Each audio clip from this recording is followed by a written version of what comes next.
Israeli air force is on high alert. बड़ी खबर, high alert पर इजरायली एयरफोर्स। अलर्ट मोड पर आईडीएफ के सभी एयरबेसेस। बड़ी खबर, अलर्ट मोड पर इजरायली डिफेंस सिस्टम। बड़ी खबर, तेल अवीव से यरूशलेम तक हमले का अलर्ट। बड़ी खबर, अलर्ट पर इजरायली मीडिया का दावा। बड़ी खबर, ब्रेकिंग और शॉट राहुल प्लेट ऑन। इस वक्त की बड़ी खबर मैं दिखा रहा हूं, ये देखिए जरा, Israeli air force is on high alert.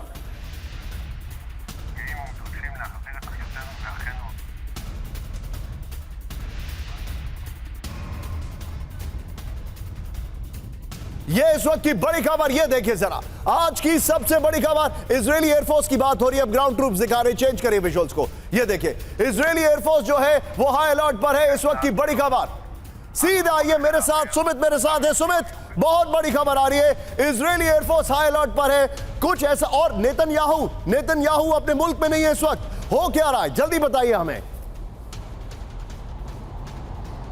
देखिए निशांत, पूरा मुल्क इस समय इजराइल जो है हाई अलर्ट पे, ना सिर्फ एयरफोर्स बल्कि नेवी को भी हाई अलर्ट पे रखा गया है। खास तौर पर अब उनको लगता है कि जो ऑपरेशन उन्होंने यमन में चलाए थे उसका रिस्पांस जो होगा वो यमन की बजाय हिजबुल्लाह की तरफ से दिया जाएगा, इराक की तरफ से दिया जाएगा। तो ज़्यादा प्रिकॉशन इस समय नॉर्दर्न पार्ट पे रखा गया। कई जगहों को, खासतौर पर नॉर्दर्न पार्ट पे, वहां से लोगों को हटा दिया गया है। लगातार जो जगह है, क्योंकि हुती से भी उनको खतरा है ना, एयरफोर्स ने अपने कमांड में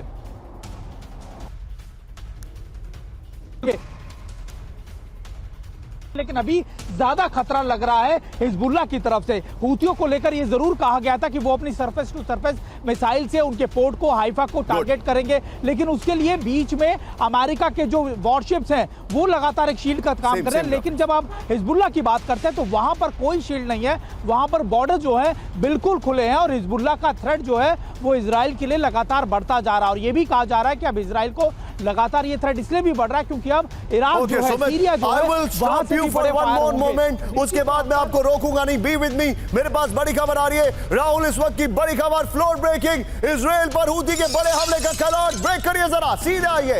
इजराइल पर कभी भी हो सकता है बड़ा हमला। बड़ी खबर, हूती हमले पर अमेरिकी सिक्योरिटी फोर्सेस का अलर्ट। बड़ी खबर, बैलिस्टिक मिसाइलों से हूती कर सकता है हमला। बड़ी खबर, ब्रेकिंग और शॉट राहुल। इजराइल पर एक साथ कई ड्रोन हमले का अलर्ट है। इस वक्त की बड़ी खबर, हूती बड़े हमले की तैयारी में, इजराइल हाई अलर्ट पर। इस वक्त की सबसे बड़ी खबर,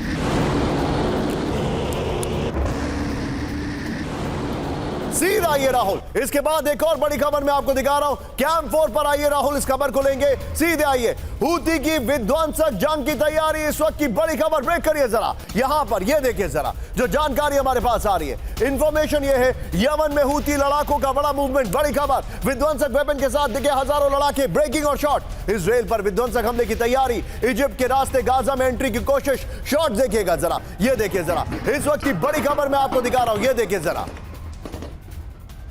एम्बियंस अब बीच बीच में और ब्रेकिंग का म्यूजिक अब। हूती की बड़ी तैयारी। राहुल जरा दोनों ब्रेकिंग, दोनों शॉट दिखाइएगा एक बार।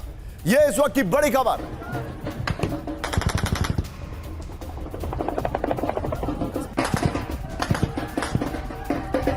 ये इस वक्त की बड़ी खबर मैं आपको दिखा रहा हूं। और इसी के साथ एक और बड़ी खबर, राहुल सीधा आइए, फ्लोर ब्रेकिंग जरा, इजराइल पर हमले की फाइनल तैयारी। ब्रेकिंग इस वक्त की बड़ी खबर, आईडीएफ के खिलाफ ग्राउंड ऑपरेशन की ट्रेनिंग। ब्रेकिंग और शॉट, गाजा के रास्ते इजराइल में घुसपैठ का प्लान। बड़ी खबर, गाजा में हमास को बैकअप देने की तैयारी। बड़ी खबर, तीनों ब्रेकिंग, तीनों shot. Back to Sumit, Houthi is high alert, Houthi से हमला हो सकता है। कितने घंटे का काउंटडाउन आप लोग दे रहे हैं? देखिए, कहा गया है कि अगले 24 घंटे बहुत ज़्यादा क्रूशल है इजराइल के लिए, इसीलिए एयरफोर्स के साथ साथ नेवी को भी हाई अलर्ट पर रखा गया। लेकिन निशांत, एक ज़रूर बात है कि हूती ने जो तेल अवीव पर अटैक किया गया था यूएस कॉन्सुलेट के पास, वो एक सरप्राइज एलिमेंट था। वो एक सरप्राइज इसलिए था क्योंकि उनको अंदाज़ा नहीं था कि ऐसे ड्रोन कैपेबिलिटीज़ जो बहुत लो फ्लाई कर तेल अवीव तक पहुँच सकती है, ये इजराइल के लिए एक बहुत बड़ा सरप्राइज था। वो सरप्राइज एलिमेंट खत्म हो चुका है। तो अब नया मैकेनिज्म क्या हो सकता है, नई चीज़ें क्या हो सकती है जो इजराइल के लिए एक बड़ा सरप्राइज है वो ये हो सकता है कि आप हिजबुल्लाह की तरफ से आप कह सकते हैं कि एक बड़े अटैक को अंजाम दिया जाए। हो सकता है कि इजिप्ट के बॉर्डर से, हो सकता है कि सीरिया की तरफ से एक बड़े अटैक को अंजाम दिया जाए। और यही वजह है कि इजराइल लगातार अपनी एयरफोर्स को, अपने डिफेंस मैकेनिज्म को ज़्यादा अपने नॉर्थ पार्ट पर फोकस किए बैठा है। उसको लग रहा है कि नॉर्थ के पार्ट से ही लगातार हम पर अटैक करने की कोशिश की जाएगी। और यही मैकेनिज्म आप जब साउथ लेबनान में जाते हैं तो आपको नजर आता है कि हम साउथ लेबनान के इलाकों को खाली करा दिया गया और ऐसा लगता है कि वहां पर कई इलाकों के अंदर बड़े वेयर हाउस डेवलप किए गए हैं जहां से बड़े अटैक्स को इनिशिएट किया जाएगा।